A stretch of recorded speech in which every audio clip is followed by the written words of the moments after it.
What's up, guys? It's Hot Wheels Tournaments here, and today we are going to be taking a look at all the sneak peeks that were shown at the 36th Annual Hot Wheels Collectors Convention held in LA this past week. Now, I was not there. I go to the Matchbox gathering every year, but I do not go to the Hot Wheels convention, so I was not there myself to see these leaked, but I want to give my thoughts just like I did with Matchbox. So without further ado, let's do that. We'll start off with the main line, and my favorite sneak peek was the 70s Porsche 911 with the ducktail wing. We're finally getting it for all the 911s that Hot Wheels has done. They've never done the ducktail 911, and we're finally getting it this year in a nice white and blue. We get that iconic Carrera striping, the iconic Porsche look. They're finally doing the most iconic Porsche, and they're doing it right. These pictures so far look great. I cannot wait to get this one in hand. I hope they just keep repeating this deco on this car. Honestly, they could never change the deco on this car and just do different colors, and I would never complain. I would love to see yellow and black striping. I would love to see white with green striping, red with white striping. I just think you could do a million color combinations with this exact deco, and every single one would look absolutely perfect. Hot Wheels killed this one. Home run pick.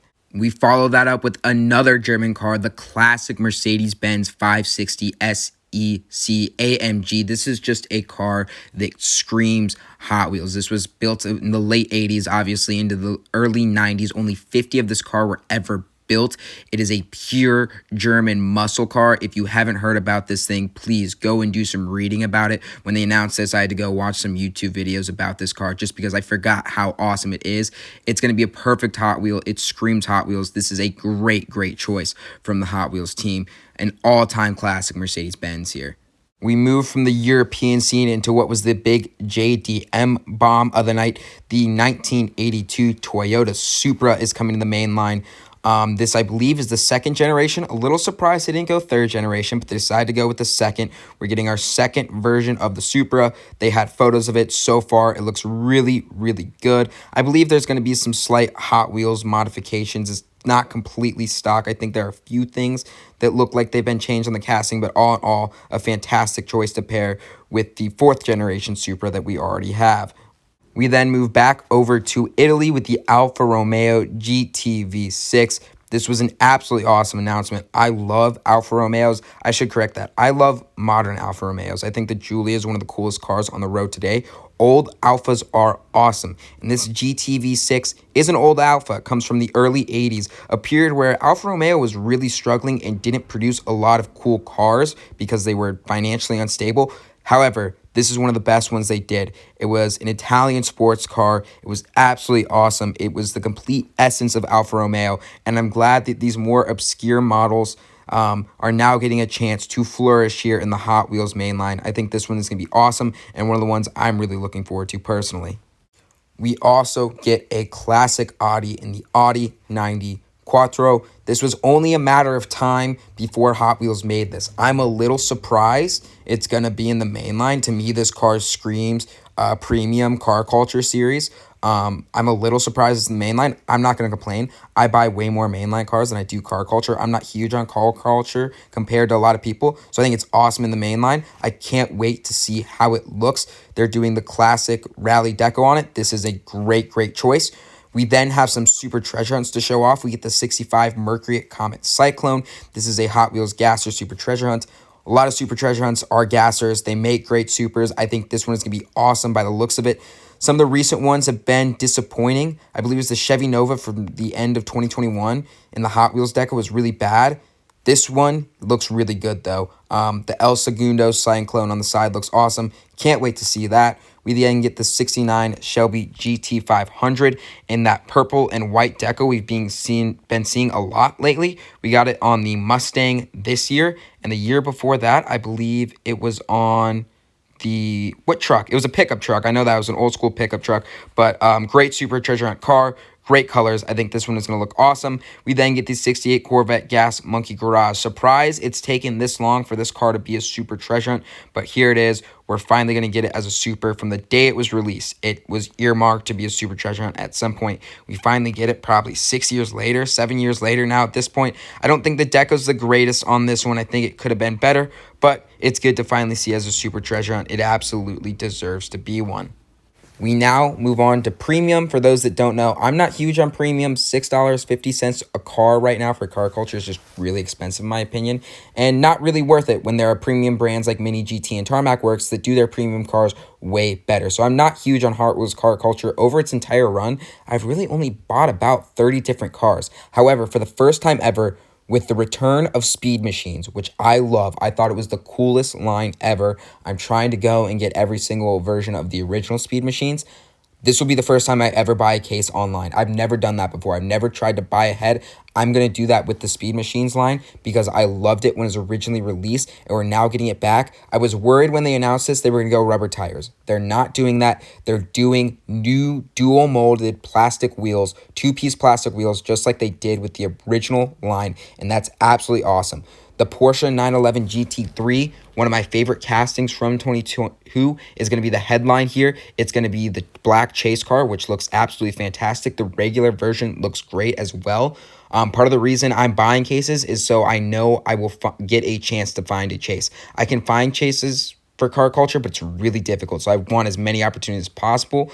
The McLaren 720S is going to be in it, and it's got that dual paint, the orange and the black striping, very reminiscent of old Speed Machines as well. So great job by the Hot Wheels team of paying homage to the original Speed Machines line. If we get a Speed Machine set every year from car culture, I will be ecstatic because this is awesome. It might just be they're testing it and they might bring it back as its own line in the future. I really have no idea. That would be awesome. The Pagani Zonda R, another great casting from 2022 that had it been made 10 years ago would have been all over the Speed Machines line, is going to be in it. So lovely, lovely, lovely to see that. So I don't know. Maybe they'll continue just a Speed Machine set every year in car culture. Maybe they're going to use this as a testing grounds to do a new Speed Machines line in the future, which I would love. I think that was awesome. I would buy every single one of them because supercars are my thing. The Speed Machines line was great. Supercars with the Hot Wheels real riders don't look fantastic. They look awkward a lot of the times. They need the plastic wheels. So doing the Speed Machines line with the plastic wheels, a lot of these cars are going to get premium treatment and look right, like they have the right wheels. The Lamborghini Veneno has been premium before. It's never looked right. I promise you, in Speed Machines, it's going to look absolutely incredible with those dual molded wheels. Another great choice here in the Veneno. This is one that would have been all over the line back in the day had the casting existed. Fortunately, it came into existence right after the line was canceled.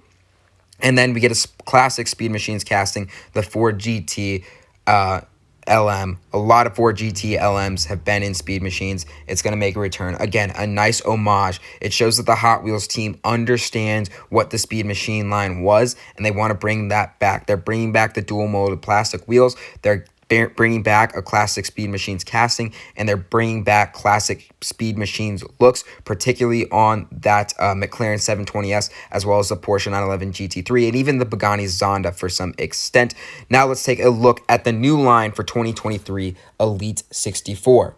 I will be honest with the Elite 64. I'm having a hard time being sold on this. This is Hot Wheels' answer essentially to Mini GT, Tarmac Works, so they can make better cars, essentially, so they can do multiple pieces. They don't have to be the 4-piece components. Car culture obviously isn't as accurate as Mini GT and Tarmac Works, so they're introducing a new line that's going to be direct to consumer on the Hot Wheels Collectors website. You don't need an RLC membership, though. That's good. The problem is they rumored they were going to be $20 a car. So the first car, the 96 Toyota Chaser, they've showed pictures of it. Lamley's done a video on it. My problem is they still don't look as good as Mini GT, and they're going to cost $20. A Mini GT car, a Tarmac Work car, if I want to buy it off eBay, is $12, and it costs me $5 to ship. I can go to my local die-cast shop and buy them for $13, versus these I got to pay $20 for. It's just going to be a really tough sell for me. There's some cool models. This Mercedes-Benz 300 SL I'll probably get just because I like the car, but $20... I got to get one in my hand to decide how I really feel about it, but $20 just seems steep to me. It seems overpriced. They're, in my opinion, still not as good as Mini GT or Tarmac Works for these 1/64th ultra detailed cars. I get what Hot Wheels is trying to do. I get why they're bringing it back. I just don't see it working. I just don't think it's going to be the answer. This modified 69 Ford Mustang is cool, but I just don't think it's going to be better than Mini GT and Tarmac Works, and for that reason, I'm probably not going to buy a lot of the models. You know, I might buy the first couple, and if it catches on and I really like them, I'll be like, you know what, I'll keep buying these. But I don't know, just gonna be a really, really tough sell for me. They've got some moving parts, which is cool. They are multiple pieces, but I just haven't been wowed by the release of them yet. I think this is something that could very easily crash and burn. This Lamborghini Aventador Liberty Walk is really, really cool. Mini GT has done this car, so it'll be nice to get those in hand, compare, and see, are they really living up to Mini GT? Are they really able to compete with them? Because they're at a similar price point. The whole reason Hot Wheels is bringing back is to compete with these brands, whether or not they say it or not. So we'll see. This is something time will tell. I could see it very quickly crashing and burning, and that could lead to some very, very valuable cars down the line. So I will probably invest in a couple of these. Now let's move on to where they really, really did well this year. I complained about Elite 64, but that is RLC. The car that I'm super excited about is this McLaren F1 with opening doors. I mean, that just looks incredible. That's obviously not done yet. It's probably got an accurate paint on there, but the window's a little clouded. This isn't a final production example of what this RLC McLaren F1 is going to look like, but that thing looks absolutely awesome. I'm incredibly excited to get my hands on it. I cannot wait. By the way, I'm not showing all the RLC cars. They leaked like 10 cars. This video would be an hour long if I showed all of them. I'm just showing the ones that stood out to me. We're then going to get the custom Datsun 240Z. This thing looks ultra detailed, opening hood, chromed out, detailed engine. Yeah, this thing just looks like another home run. RLC, Hot Wheels rarely misses when they do these premium RLC cars. They know what collectors want. This year's been a little disappointing compared to other years, but it looks like for 2023, it's going to be a lot better. I mean, just, yeah, this thing is going to be absolutely incredible. We'll absolutely get my hands on one of these. Another one I was really excited about, Porsche 959. This is going to have an opening rear. I believe that tail opens up a little.